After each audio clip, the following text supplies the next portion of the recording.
ഹരേ കൃഷ്ണ. ഓം ശ്രീ മഹാദേവ്യൈ നമ.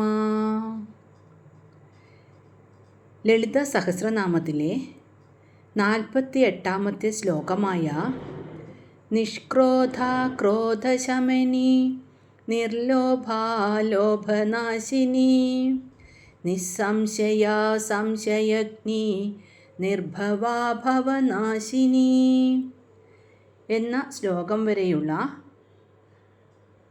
അർത്ഥമാണ് നമ്മൾ നോക്കിയത്.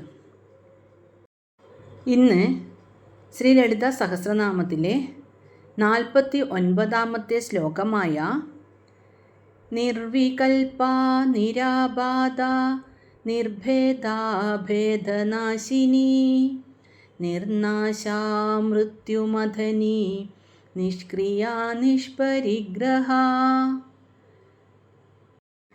എന്ന ശ്ലോകത്തിൻ്റെ അർത്ഥം നോക്കാം.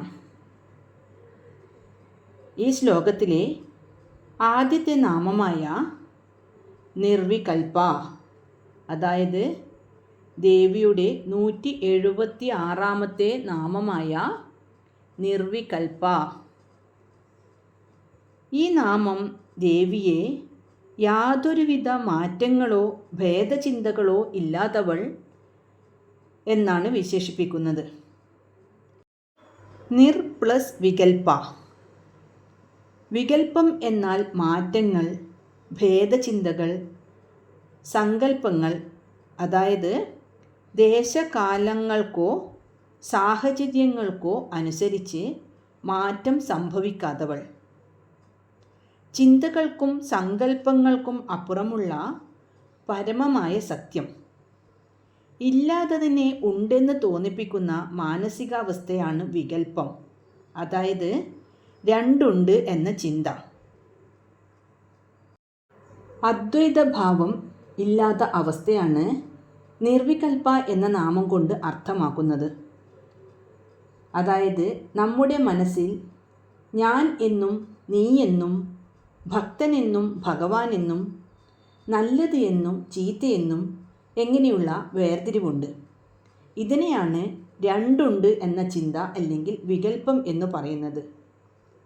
ഇങ്ങനെയുള്ള വേർതിരിവാണ് എല്ലാ മാനസിക സംഘർഷങ്ങൾക്കും കാരണം. എന്നാൽ ദേവിക്ക് ഞാനെന്നും മറ്റൊരുവനെന്നും ഉള്ള വ്യത്യാസമില്ല. എല്ലാം താൻ തന്നെയാണെന്ന ബോധമാണുള്ളത്. നമ്മുടെ മനസ്സ് ഓരോന്ന് സങ്കല്പിച്ചുണ്ടാക്കുന്നതാണ് ലോകം. ഈ സങ്കല്പങ്ങൾ ഒന്നുമില്ലാത്ത പരിപൂർണമായ ശാന്തതയാണ് ദേവി. കടലിലെ തിരമാലകൾ പലതാണെന്ന് തോന്നുമെങ്കിലും അതെല്ലാം വെള്ളം തന്നെയാണല്ലോ. അതുപോലെ ലോകം പലതാണെന്ന് തോന്നിയാലും അതിൻ്റെ ഉള്ളിലെ മാറ്റമില്ലാത്ത സത്യം ഒന്നാണെന്ന അവസ്ഥ. ലോകത്തിലെ വൈവിധ്യങ്ങൾക്കെല്ലാം അപ്പുറം മാറ്റമില്ലാത്ത ഏകമായ ശക്തിയാണ് ദേവി എന്നാണ് ഈ നാമം നമ്മെ ഓർമ്മിപ്പിക്കുന്നത്. ദേവി കൂടസ്ഥമായ ചൈതന്യമാണ്. അതായത് കൂടം എന്നാൽ കൊല്ലൻ്റെ ആലയിലെ ഇരുമ്പ് പഴുപ്പിച്ച് അടിക്കാൻ ഉപയോഗിക്കുന്ന അടക്കല്ല്. സ്തം എന്നാൽ നിലകൊള്ളുന്നത്. കൊല്ലൻ ഈ അടക്കല്ലിനു മുന്നിൽ വെച്ചാണ് പഴുപ്പിച്ച ഇരുമ്പ് ചുറ്റിക കൊണ്ട് ശക്തിയായി അടിക്കുന്നത്. ഈ അടികൊണ്ടാണ് ഇരുമ്പ് പല രൂപത്തിലാവുന്നത്. അതായത് വാൾ, മഴു, കത്തി എന്നിങ്ങനെയുള്ള ആയുധങ്ങളായി മാറുന്നത്. എന്നാൽ അടികൊള്ളുന്ന ആ അടക്കല്ലിന് യാതൊരു മാറ്റവും സംഭവിക്കുന്നില്ല. ആ അടക്കല്ല് യാതൊരു മാറ്റവുമില്ലാതെ അവിടെ തന്നെ നിശ്ചലമായി നിലകൊള്ളുന്നു. അതുപോലെ ഈ പ്രപഞ്ചത്തിൽ ജനനം, മരണം, സന്തോഷം, ദുഃഖം എന്നിങ്ങനെ എന്തൊക്കെ സംഭവിച്ചാലും അവയ്ക്കൊക്കെ ആധാരമായി യാതൊരു മാറ്റവും കൂടാതെ നിൽക്കുന്ന പരമമായ സത്യമാണ് ദേവി എന്ന കൂടസ്ഥമായ ചൈതന്യം. ഇനി 177-ാമത്തെ നാമമായ നിരാബാധ. നിരാബാധ, നിർ പ്ലസ് ആബാധ, ഒന്നിനാലും ബാധിക്കപ്പെടാത്തവൾ. ഈ ലോകത്തിനെ നാം കാണുന്ന എല്ലാ വസ്തുക്കളെയും എന്തെങ്കിലും ബാധിക്കാറുണ്ട്. ഉദാഹരണത്തിന്, ഇരുമ്പിനെ തുരുമ്പ് ബാധിക്കുന്നു, ശരീരത്തെ രോഗവും വാർദ്ധക്യവും ബാധിക്കുന്നു, മനസ്സിനെ ദുഃഖവും സുഖവും ബാധിക്കുന്നു, വെള്ളത്തെ ചൂടും തണുപ്പും ബാധിക്കുന്നു. അങ്ങനെ ഒന്നിനെ മറ്റൊന്ന് ബാധിക്കുമ്പോൾ ആ വസ്തുക്കൾക്ക് മാറ്റം സംഭവിക്കുന്നുണ്ട്. എന്നാൽ ദേവി നിരാബാധയാണെന്ന് പറയുമ്പോൾ അതിൻ്റെ അർത്ഥം നമ്മളെ കാലമോ വികാരങ്ങളോ ബാധിക്കുമ്പോൾ ദേവിയെ ഇവയൊന്നും ബാധിക്കുന്നില്ല. അതായത് സമയം കടന്നു പോകുമ്പോൾ ലോകത്തിലെ എല്ലാറ്റിനും മാറ്റം സംഭവിക്കുന്നു. ജീവജാലങ്ങളാണെങ്കിൽ വാർദ്ധക്യം വരുന്നു, മറ്റു വസ്തുക്കളാണെങ്കിൽ പഴയതാകുന്നു. എന്നാൽ ദേവിയെ കാലം ബാധിക്കില്ല. ഇനി നമ്മളെ വികാരങ്ങൾ, അതായത് ദേഷ്യമോ സങ്കടമോ സന്തോഷമോ ബാധിക്കുമ്പോൾ നമ്മുടെ സ്വഭാവം മാറും. എന്നാൽ ഇത്തരം വികാരങ്ങളൊന്നും ദേവിയെ ബാധിക്കുന്നില്ല. നമുക്ക് ഒരു ഉദാഹരണം നോക്കാം. നമ്മൾ ഒരു സിനിമ കാണുന്നു എന്നിരിക്കട്ടെ. അപ്പോൾ ആ സ്ക്രീനിൽ തീ കത്തുന്നതും വെള്ളം ഒഴുകുന്നതും അങ്ങനെയൊക്കെയുള്ള പല രംഗങ്ങൾ ഉണ്ടാകും. പക്ഷേ ആ തീ കൊണ്ടോ വെള്ളം കൊണ്ടോ സ്ക്രീനിന് ഒന്നും തന്നെ പറ്റുന്നില്ല. അതായത് ആ സ്ക്രീനിനെ ആ കാഴ്ചകൾ ഒന്നും തന്നെ ബാധിക്കുന്നില്ല. ഇതുപോലെയാണ് എന്ത് സംഭവങ്ങൾ ദേവിയിലോ ദേവിക്ക് മുന്നിലോ നടന്നാലും അതിനാലൊന്നും ദേവിക്ക് യാതൊരു മാറ്റവും സംഭവിക്കാതെ നിൽക്കുന്ന ചൈതന്യമാണ് ദേവി. ഇതാണ് നിരാബാധ എന്ന നാമം കൊണ്ട് അർത്ഥമാക്കുന്നത്. ഇനി ദേവിയുടെ 178ാമത്തെ നാമമായ നിർഭേദ.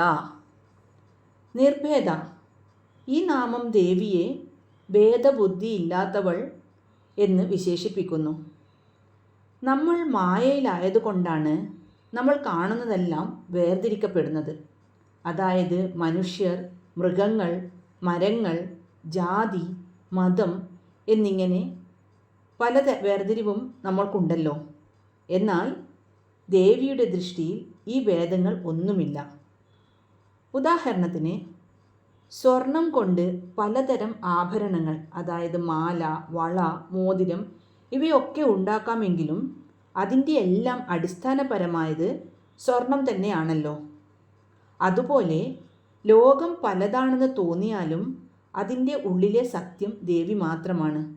എല്ലാറ്റിൻ്റെയും ഉള്ളിൽ വസിക്കുന്നത് ആ പരമമായ സത്യം തന്നെയാണ്. ദേവിക്ക് ഒരു ഭക്തൻ മറ്റൊരാളേക്കാൾ വലുതാണെന്നോ ഒരു ജീവി മറ്റൊന്നിനേക്കാൾ ചെറുതാണെന്നോ ഉള്ള ഭേദമൊന്നുമില്ല.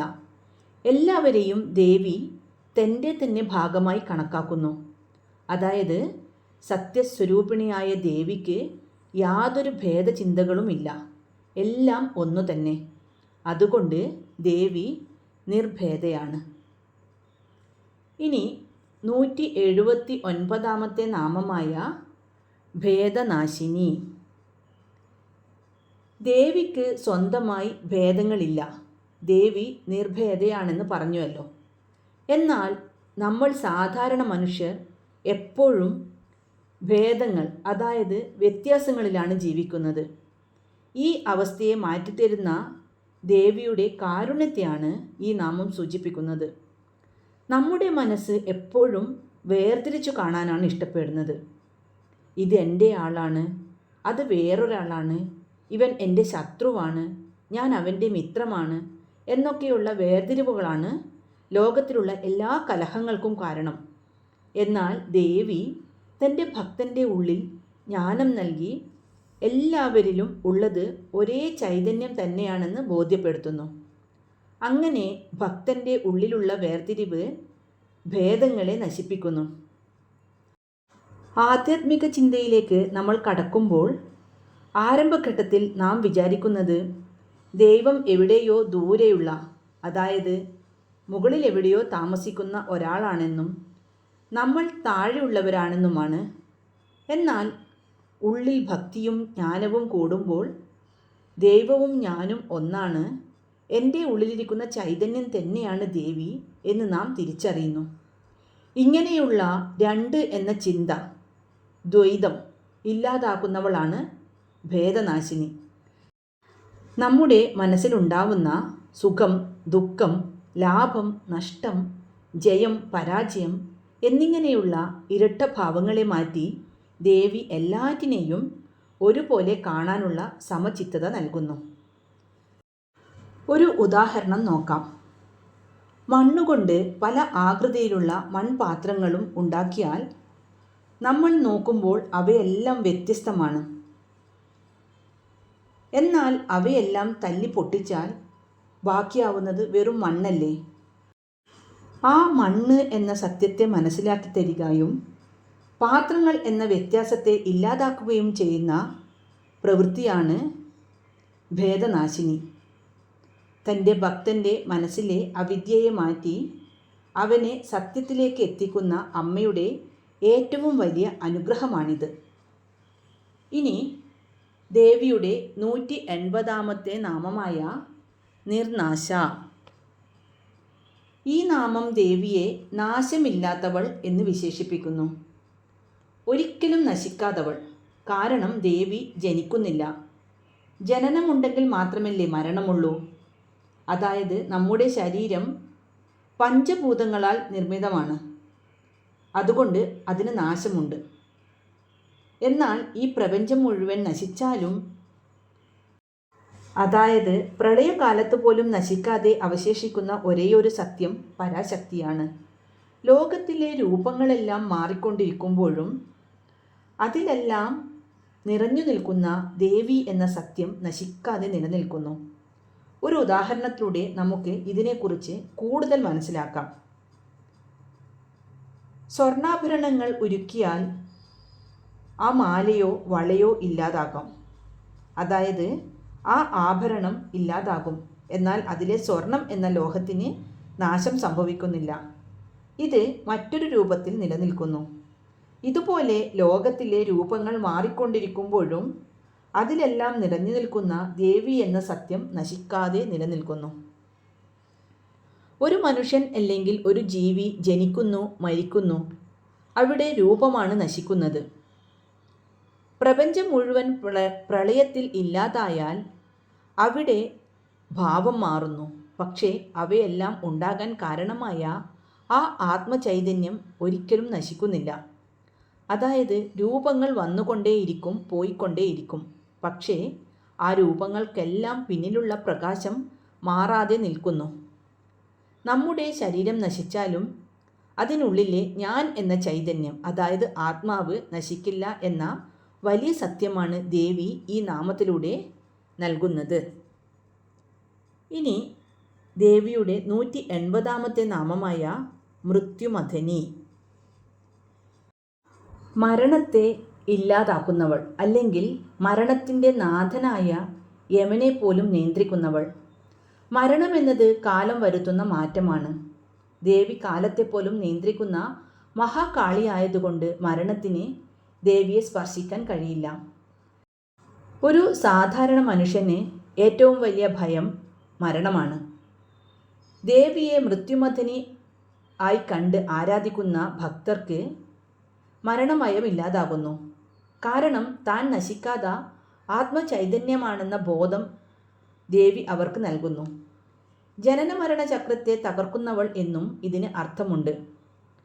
ഭക്തന് വീണ്ടും ഒരു ജന്മം കൊടുക്കാതെ കാത്തു രക്ഷിക്കുന്നവൾ. ഈ നാമവുമായി ബന്ധമുള്ള ഒരു പുരാണ കഥ പറയാം. മാർക്കണ്ഡേയന് 16 വയസ്സുവരെ മാത്രമേ ആയുസ്സുണ്ടായിരുന്നുള്ളൂ. ഇത് മനസ്സിലാക്കിയ മാർക്കണ്ഡേയൻ തൻ്റെ 16ാമത്തെ വയസ്സിൽ കടൽത്തീരത്ത് ഒരു മണൽലിംഗം പ്രതിഷ്ഠിച്ച് ശിവനെ ആരാധിക്കാൻ തുടങ്ങി. മാർക്കണ്ഡേയൻ്റെ ആയുസ് തീരുന്ന സമയമായപ്പോൾ യമധർമ്മൻ കയറുമായി മാർക്കണ്ഡേയൻ്റെ ജീവൻ കൊണ്ടുപോകാൻ എത്തി. കാലൻ തൻ്റെ പാശം മാർക്കണ്ഡേയനു നേരെ എറിഞ്ഞപ്പോൾ പേടിച്ചുപോയ ആ ബാലൻ ശിവലിംഗത്തെ ഇറുക്കെ കെട്ടിപ്പിടിച്ചു. അപ്പോൾ യമൻ എറിഞ്ഞ പാശത്തിൽ ശിവലിംഗം കൂടി കുടുങ്ങിപ്പോയി. തൻ്റെ ലിംഗത്തിന്മേൽ പാശമെറിഞ്ഞത് കണ്ട് കോപിഷ്ഠനായ പരമശിവൻ ആ ലിംഗത്തിൽ നിന്ന് കോപത്തോടെ പുറത്തു വന്നു. എന്നിട്ട് തൻ്റെ ത്രിശൂലം കൊണ്ട് യമനെ നിഗ്രഹിച്ച് മാർക്കണ്ഡേയനെ രക്ഷിച്ചു. പിന്നീട് ദേവന്മാരുടെ അപേക്ഷപ്രകാരം യമന് ജീവൻ തിരിച്ചു നൽകിയെങ്കിലും മാർക്കണ്ഡേയൻ എന്നും 16 വയസ്സുകാരനായി ഇരിക്കാനുള്ള അനുഗ്രഹം, അതായത് ചിരഞ്ജീവി പദം ഭഗവാൻ നൽകി. ശിവൻ്റെ ഈ ശക്തി തന്നെയാണ് ദേവിയായി ഇവിടെ വർണ്ണിക്കപ്പെടുന്നത്. അതുകൊണ്ട് തന്നെ മരണത്തെ ജയിക്കാൻ ആഗ്രഹിക്കുന്നവർക്ക് ഈ നാമം വലിയൊരു കവചമാണ്. അതായത് തൻ്റെ ഭക്തനെ മരണഭയത്തിൽ നിന്ന് രക്ഷിക്കാൻ കാലനെ പോലും നിയന്ത്രിക്കാൻ ശക്തിയുള്ളവളാണ് മൃത്യുമഥിനി. നമ്മൾ ഈശ്വരനെ മുറുകെ പിടിച്ചാൽ നമുക്ക് വരാൻ പോകുന്ന വലിയ ആപത്തുകൾ നിസ്സാരമായി മാറും. അതായത് നമ്മൾ പറയാറില്ലേ, കണ്ണിൽ കൊള്ളേണ്ടിയിരുന്നത് പുരികത്തിൽ കൊണ്ടു എന്ന്, അതുപോലെ തന്നെ. ഇനി ദേവിയുടെ 182 നാമമായ നിഷ്ക്രിയ. യാതൊരു കർമ്മങ്ങളും ഇല്ലാത്തവൾ അഥവാ പരിപൂർണമായ ശാന്തതയിൽ നിലകൊള്ളുന്നവൾ. പരമാത്മാവ് അഥവാ ശുദ്ധമായ ചൈതന്യം ഒന്നും ചെയ്യുന്നില്ല, അത് വെറുതെ ഇരിക്കുന്നു. ഒരു ഉദാഹരണം നോക്കാം. സൂര്യൻ പ്രകാശിക്കാൻ വേണ്ടി പ്രത്യേകിച്ച് ഒരു പ്രവൃത്തിയും ചെയ്യുന്നില്ല. എന്നാൽ സൂര്യൻ്റെ സാന്നിധ്യത്തിൽ ലോകത്ത് എന്തെല്ലാം കാര്യങ്ങൾ നടക്കുന്നു. അതുപോലെ ദേവി ഒന്നും ചെയ്യുന്നില്ലെങ്കിലും ദേവിയുടെ സാന്നിധ്യത്തിൽ പ്രപഞ്ചം മുഴുവൻ ചലിക്കുന്നു. നമ്മൾ കർമ്മങ്ങൾ ചെയ്യുന്നത് സത്വം, രജസ്, തമസ് എന്നീ ഗുണങ്ങൾ ഉള്ളതുകൊണ്ടാണ്. ദേവി ഈ ഗുണങ്ങൾക്കെല്ലാം അതീതയായതുകൊണ്ട്, അതായത് ദേവി നിർഗുണയായതുകൊണ്ട് ദേവിക്ക് പ്രത്യേകമായി കർമ്മങ്ങളൊന്നുമില്ല. ദേവി പ്രപഞ്ചത്തിലെ എല്ലാ ചലനങ്ങൾക്കും ആധാരമായി നിൽക്കുന്ന നിശ്ചലമായ ചൈതന്യമാണ്. ഈ നാമം ഭക്തന് നൽകുന്ന സന്ദേശം മാനസികമായ ശാന്തതയാണ്. മനസ്സ് കർമ്മങ്ങളിൽ നിന്നും ചിന്തകളിൽ നിന്നും മുക്തമായി നിശ്ചലമാകുമ്പോൾ നമുക്ക് ദേവിയെ ദർശിക്കാനാകും എന്നാണ് ഈ നാമം കൊണ്ട് അർത്ഥമാക്കുന്നത്. ഇനി ദേവിയുടെ 183 നാമമായ നിഷ്പരിഗ്രഹ. ഈ നാമം ദേവിയെ യാതൊന്നും സ്വീകരിക്കാത്തവൾ അല്ലെങ്കിൽ ഒന്നും കൈവശം വെക്കാത്തവൾ എന്ന് വിശേഷിപ്പിക്കുന്നു.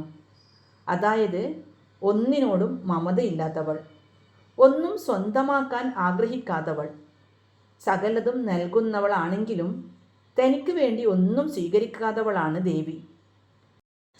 നമ്മൾ എപ്പോഴാണ് മറ്റൊരാളിൽ നിന്ന് എന്തെങ്കിലും സ്വീകരിക്കുന്നത്? നമ്മുടെ പക്കൽ ആ സാധനം ഇല്ല എന്ന് തോന്നുമ്പോഴല്ലേ. എന്നാൽ ദേവി സർവവ്യാപിയും സർവ ഐശ്വര്യങ്ങൾക്കും നാഥയുമാണ്. ദേവിക്കില്ലാത്തതായി ഒന്നുമില്ല. അതുകൊണ്ട് തന്നെ ദേവിക്ക് മറ്റൊരാളിൽ നിന്നും ഒന്നും പരിഗ്രഹിക്കേണ്ട ആവശ്യവുമില്ല. ദേവി എല്ലാം കൊടുക്കുന്നവളാണ്. എന്നാൽ പകരം ഭക്തനിൽ നിന്ന് ഒന്നും ആഗ്രഹിക്കുന്നില്ല. സൂര്യൻ ഭൂമിക്ക് പ്രകാശവും ചൂടും ജീവനും നൽകുന്നു. കോടിക്കണക്കിന് വർഷങ്ങളായി സൂര്യൻ ഇത് ചെയ്തുകൊണ്ടേയിരിക്കുന്നു. എന്നാൽ പകരം ഭൂമിയിൽ നിന്നോ നമ്മളിൽ നിന്നോ സൂര്യൻ എന്തെങ്കിലും സ്വീകരിക്കുന്നുണ്ടോ? ഒന്നുമില്ലല്ലോ. അതായത് സൂര്യൻ നൽകുക മാത്രം ചെയ്യുന്നു, ഒന്നും പരിഗ്രഹിക്കുന്നില്ല. സൂര്യപ്രകാശത്തെപ്പോലെ സകല ജീവജാലങ്ങൾക്കും ചൈതന്യം നൽകുകയും എന്നാൽ ഒന്നിനോടും ഒട്ടിനിൽക്കാതെ സ്വതന്ത്രയായിരിക്കുകയും ചെയ്യുന്നത് കൊണ്ടാണ് ദേവിയെ നിഷ്പരിഗ്രഹ എന്ന് വിളിക്കുന്നത്. ഇന്ന് നമ്മൾ അർത്ഥം മനസ്സിലാക്കിയ ശ്ലോകം ഒന്നുകൂടി ചൊല്ലി നോക്കാം.